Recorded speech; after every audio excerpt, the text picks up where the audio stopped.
Moment of inertia.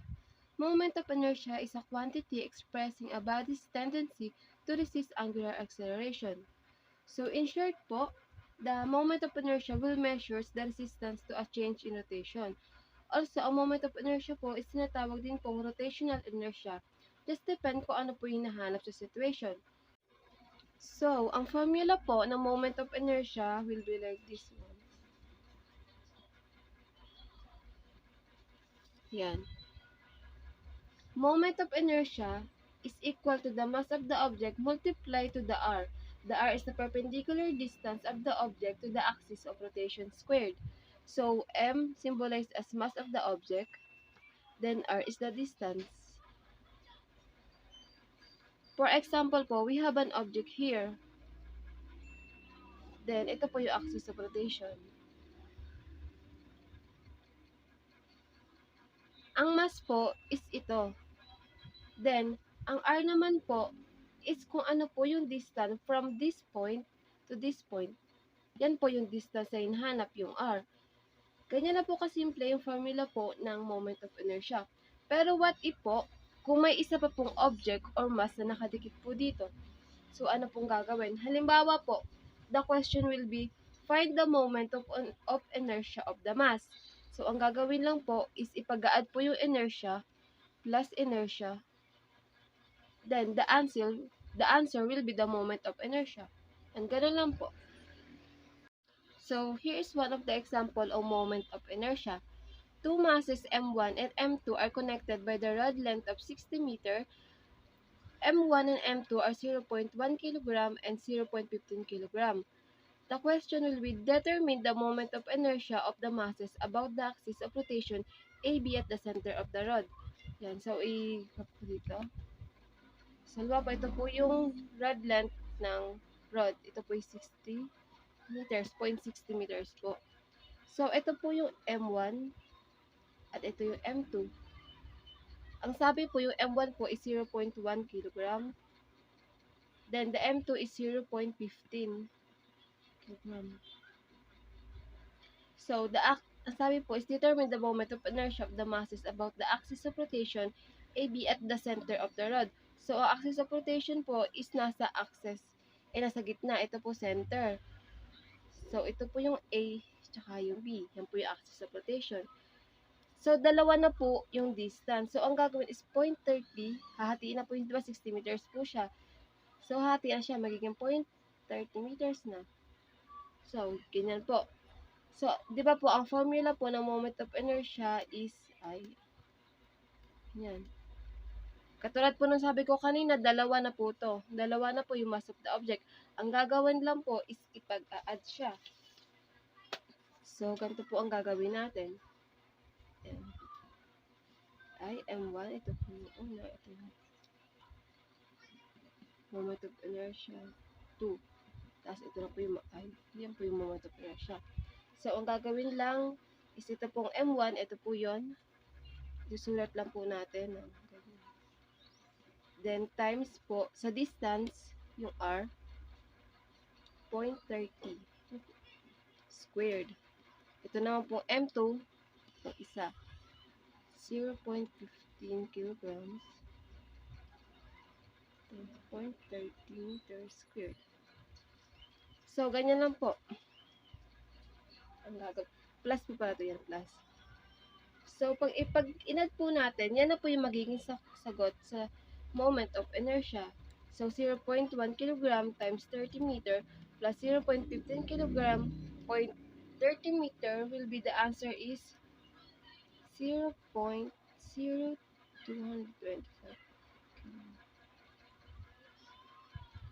Yan na po yung sagot na hinahanap. Ganyan.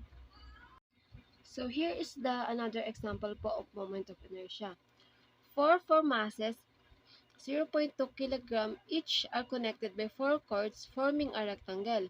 The length of the cords are 0.6 meters and 0.4 meters. Determine the moment of inertia of the masses about the axis of rotation A at B. Ang tanong po is, if AB is located at the center of longer cords and if AB is located at the center of the shorter chord. So, gagawin po, di ba daw po may 4 masses? So, 4 masses magpo-form daw po ng rectangle. So, each of masses ay meron daw pong 0.2 kg. Lagay lang po natin 0.2 kg. Yan. Ito po muna ang unang sagutan natin. Ito pong AB is located at the center of longer chords. Ano po ba yung longer chords? Ito po, ang longer chords. Ang longer chords po ay merong 0.6 meters. 0.6 meters. At ito po yung shorter chords. Meron po siyang 0.4 meters. So, kung ang axis daw po dito is nasa center of longer chords, so dito po yun. So, it will be A at B. Ito po yung A at B. Dalawa na po ulit yung distance niya. So, i-divide lang po natin yung 0.6. Magiging 0.3. Yan. Question number yung letter A. So, ang ating pong formula ulit is inertia mass times r squared. So, marami po siyang inertia. So, ang gagawin is ipag-add lang po natin. Inertia 1 plus inertia 2 plus inertia 3 plus inertia 4. Yun na po yung magiging masagot na po. Yun na po yung total of inertia. So, isusulat lang po natin yan. Mamaya na, diba yan po, 4 po yan. Is equal mr squared. So, kunin po muna natin yung m. Dito po muna tayo sa shorter chords, ay sa long chords po, di ba? Yung letter A. So, 0.2 yung masses niya. Then, 0.3 yung distance squared. So, total lang po natin yan. 0.2 times 0.3 is 0.18 kilogram. Yan. Ita-times lang po, since pare-pareho lang naman po siya ng mass, ita-times din lang po natin sa isa para mas madali na lang po. 0.18 kilogram meter squared. Ang nagiging sagot is 0.072 kilogram meter per squared. So, ito na po, hindi nakita. So, ito na po yung answer dito sa letter A. So, paano naman po dito sa letter B? Ang sagot, if AB is located at the center of shorter chords. Shorter chords, so, andito daw po yan, yung axis niya. Yan, ito yung A, B. Dalawa na ulit yung distance, so i-divide lang po ulit natin ang magiging 0.2, 0.2. So, ganoon lang din po gagawin natin. Ito po yung question number B. So, code natin yung mass, then yung distance, squared. Then, ipagta-times lang din po. 0.2 times 0.2 squared will be 0.008 kilogram meter squared. 4, di ba nga po, 4 ulit yung masses. So, ito times 4 na lang po ulit natin siya. So, ang magiging sagot is 0.032 kilogram meter squared. Ito na po yung sagot sa letter B. Basta tatandaan lang po natin na i-analyze po muna natin yung question kung saan po yung sinasabing axis of rotation para hindi po tayo malito. So, here is another example of moment of inertia. What is the moment of inertia of 1.5 kilograms uniform rod with length of 2 meters and radius of 0.1 meter? A. The axis of rotation is located at the center. B. The axis of rotation is through its center. So, dito po may kaka-encounter po tayo ng ibang formula based po dun po sa rigid of bodies. Yung kanina ko po kasi pinakita is na po yung mga basic moment of inertia. Ito naman po is magpapakita po ko ng formula. So, kunwa, ito A. For example, ito po yung rigid of bodies. Ay, rigid of bodies. Ito po yung rod. Yan. Rod.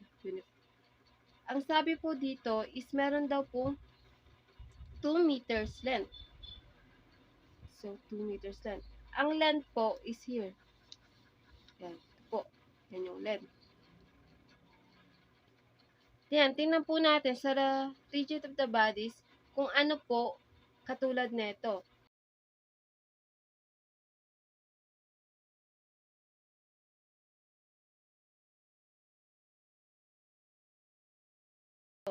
So, ang formula po nito is inertia is equal to mass length squared divided by 12. Yan. So, ang hinahanap po dito is yung length. Ayan, length divided by 12. So, the axis of rotation is located at the center. So, ano po ba yung center nito? Ito po yung center. So, ang hahatiin po natin is pa ganyan.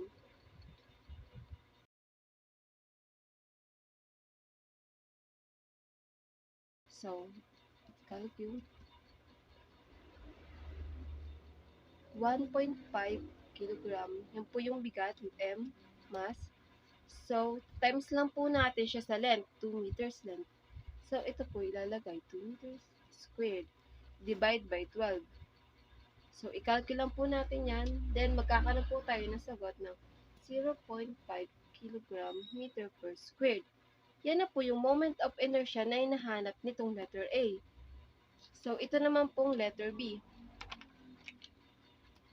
Ito po yung A, sagot sa letter A. Ito po yung sa B. Ito po yung... So, ang sabi po is the axis of rotation is to its center. So, to its center daw po. So, dito po yun. Ang hati niya po is by dito. So, tingnan po ulit natin sa rigid of the bodies kung ano po yung katulad nito.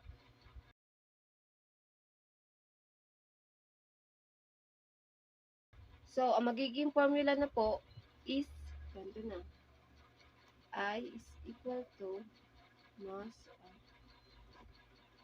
divided by 2. Yan na po yung magiging formula niya. So, sulat lang natin yung M, mass, ito po yun, 1.5 kilogram.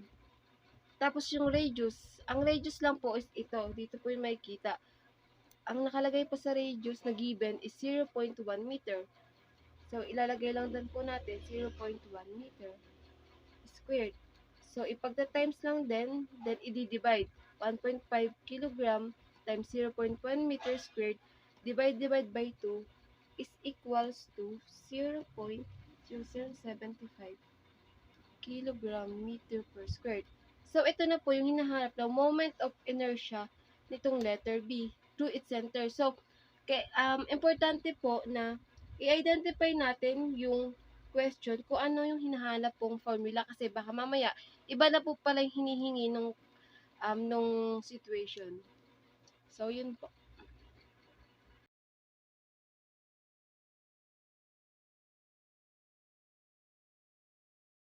Yan. Dito naman po tayo sa angular position. Angular position, it tells us where the object is on the circle of the rotation.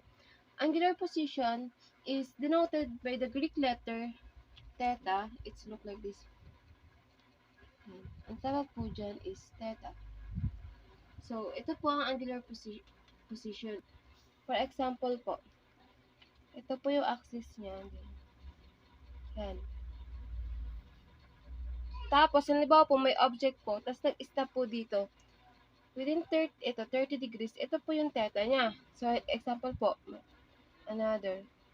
Halimbawa po, mayoyo po kayo, tapos pinaikot nyo po, then nag-stop siya dito. So, ang kanyang po angular position is 320 degrees. Yan po yung kanyang angular position.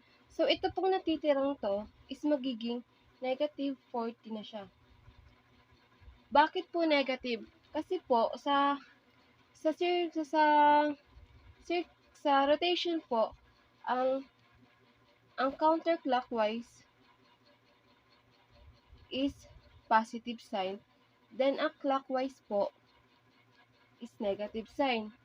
I-add ko na lang din po pala kasi mga gamit po natin siya. Yung mga symbol. So, halimbawa po, di ba sa linear? Halimbawa po sa linear, di ba po, ito. Yan. Pag ganyan po, pag x po yung symbol niya, is mini-measure po natin yung displacement of this linear. Pag velocity naman po, pag ganito, is kung gaano siya kabilis, yung po yung tinatawag natin velocity, kung gaano po siya dito kabilis. Tapos yung acceleration naman po, is kung gaano bumibilis yung speed from this point to this point. Dito naman po sa angular, is mag-change po kasi tayo ng mga symbol. So, ito pong, ano na to, x, is magiging theta.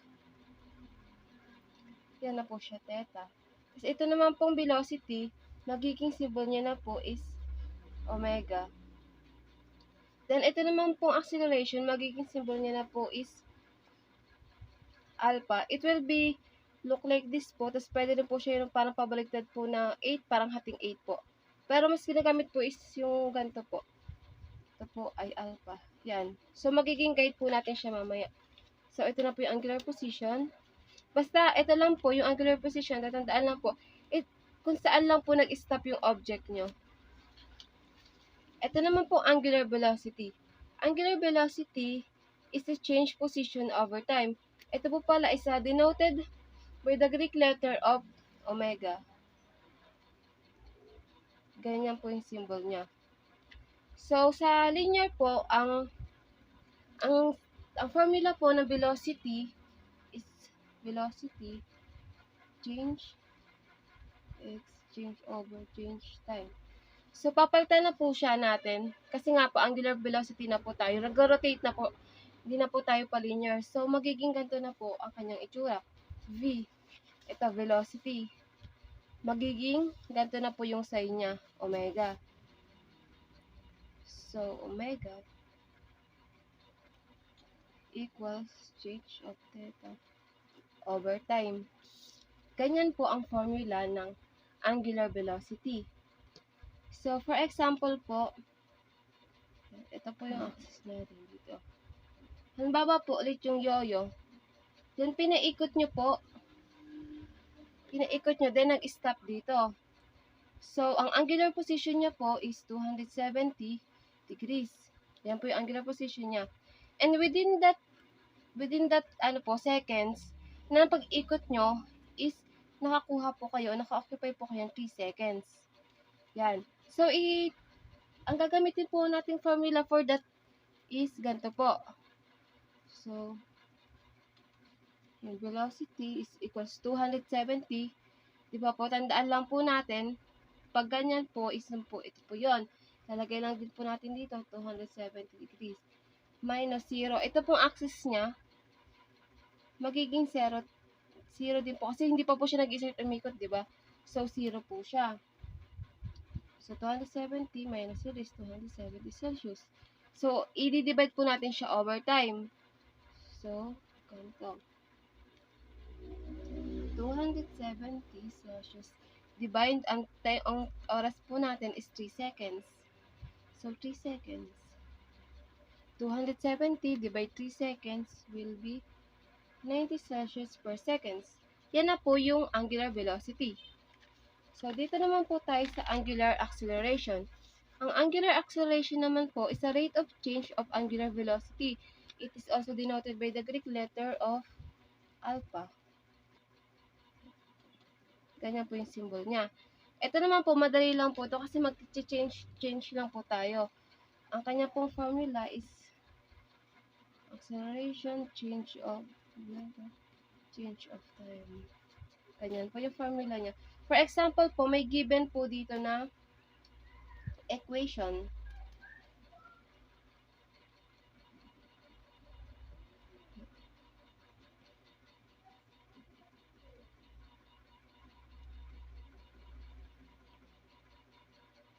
Halimbawa po, ganyan.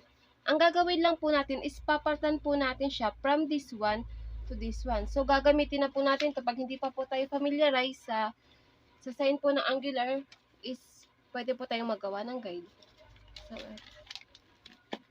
So, ito po, i-change po natin to. Ano po ba yung V ka? Tapat ang match up po ng V is omega. So, omega din po ilalagay natin. Ika-copy lang. Change over time. Then, ito po, change. Ang basa po dito sa parang triangle is change. So, change lang din po natin yung x. Ito po, x. Ang match up po ng x or theta. So, theta po ilalagay natin dito. So, gagayahin lang po. Yan.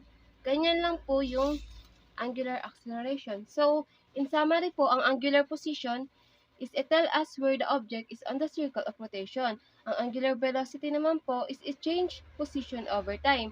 Ang angular acceleration po is rate of change of angular velocity.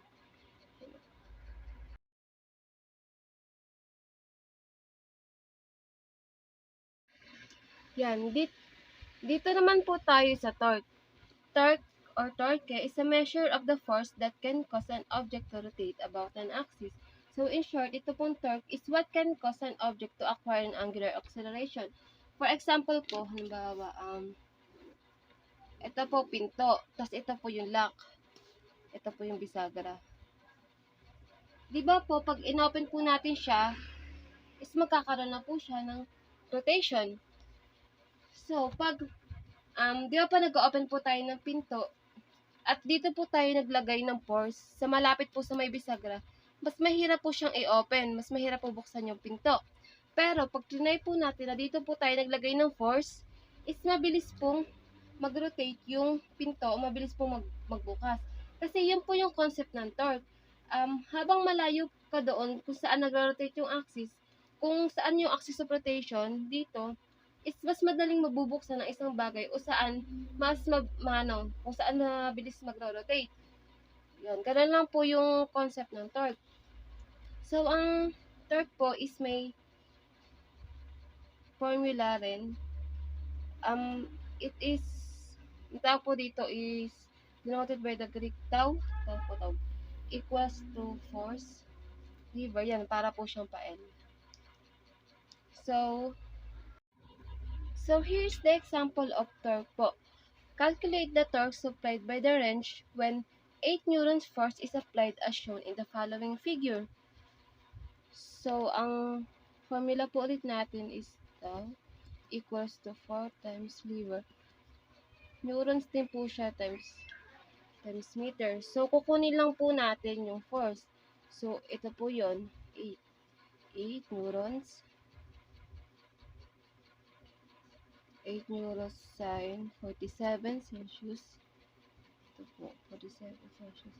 Ito times na po natin siya sa meter. Distance. So, diba? Ito po, distance. 0.18. So, ganyan lang po siya. 8 newtons sine 47 degrees times 0.18 meter will be 1.05 newtons per meter. Yan. So, this will be the torque. Ito na po yung answer dun sa example. And that's all. Thank you. Salamat po. Next reporter na.